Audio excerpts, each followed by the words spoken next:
श्री गुरुचरित्र अध्याय 9वा. श्री गणेशाय नमः.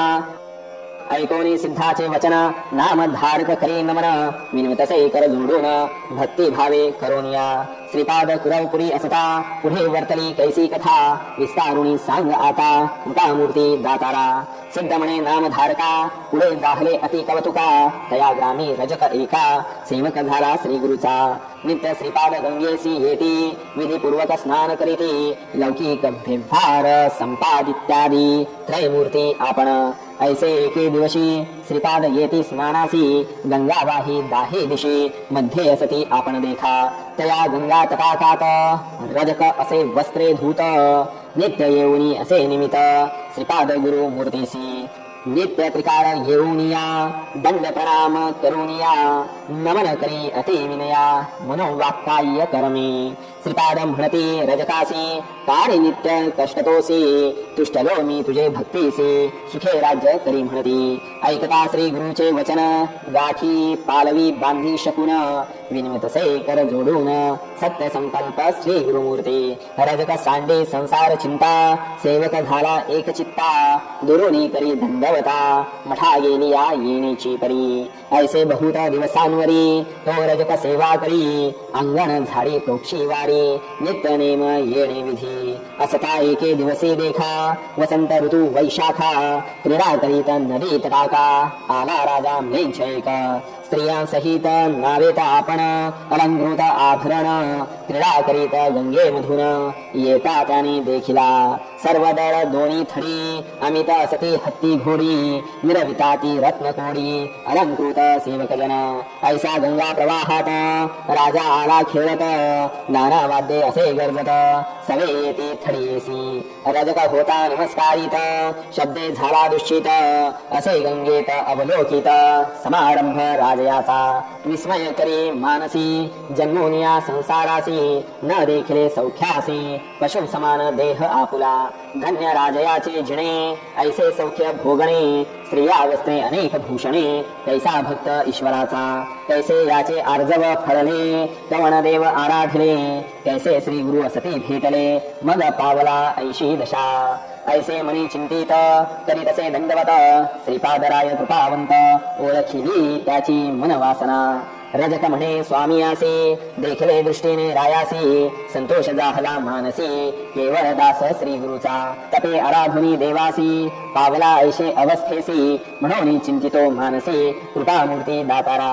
ऐसे अविद्या संबंधेसी नाना वासना इंद्रियासी चाड नाही या भोगासी चरणी तुझे मज सौख्य. श्रीपाद म्हणे रजकासी जन्मदारभ्य कष्टनासी वांछासी भोगावयासी राज्य भोग तमोवृत्ती. निववावी इंद्रिये सकळ नातरी मोक्ष भवे निर्मळ बाधा करीती पुढे केवळ जन्मांतरी करियेसा. तुष्टावया इंद्रियासी तुवा जन्मावे म्लेच्छवंशी आवडी जाहली तुझे मानसी राज्य भोगी जाय त्वरित. ऐकोनी स्वामीचे वचन विनवी रजक कर जोडून कृपा सागर तू गुरु राजपूर्ण उपेक्षू नको म्हणतसे. अंतरीतील तुझे चरण द्यावे माते पुनर्दर्शन तुझा अनुग्रह असे कारण ज्ञान द्यावे दातारा. श्री गुरु म्हणते तयासी वैदुरा नगरी जन्म घेसी भेटी देऊ अंतकाळासी कारण असे आम्हा येणे. भेटी होताची आम्हासी ज्ञान होईल तुझे मानसी न तरी चिंता भरावसी आम्हा येणे घडेल.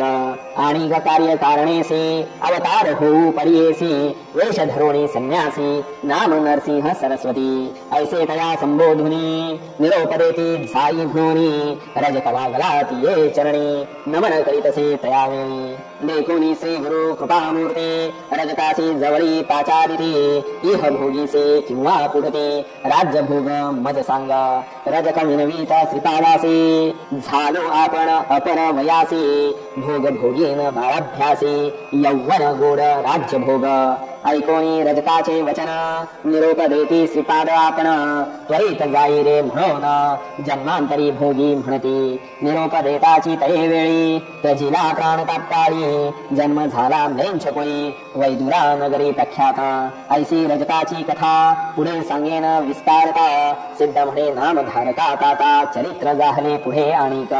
इतुके झाली या अवसरी श्रीपादराव कुरवपुरी असता महिमा अपरंपारी प्रख्यात जाहली परियेसा महिमा सांगत श्री गुरुची शक्ती अमुचे कैसे वाचे नवलन नव्हे अमृत दृष्टीचे स्थान महिमा ऐसे असे स्थान महिमेचा विस्तार सांगेन ऐक मने एकाग्र प्रख्यात असे कुरवपुर मन कामना पुरती तेथे ऐसे किती दिवसावरी श्रीपाद होते कुरवपुरी कारण असे पुढे अवतारी म्हणून अदृश्य होती तेथेची अश्विन वद्य द्वादशी नक्षत्र मृगराज परियेसी श्रीपाद बैसले निजानंदेसी अदृश्य झाले गंगेता लौकिका दिसती अदृश्य आपण कुरवपुरी असती जाण श्रीपादराव निर्धारी जाण त्रयमूर्तीचा अवतार जे जन असती भक्त केवळ त्यांसी दिसती निर्मळ कुरवपुरी क्षेत्र पूर्व असे प्रख्यात भूमंडळी इति श्री गुरुचरित्रामृते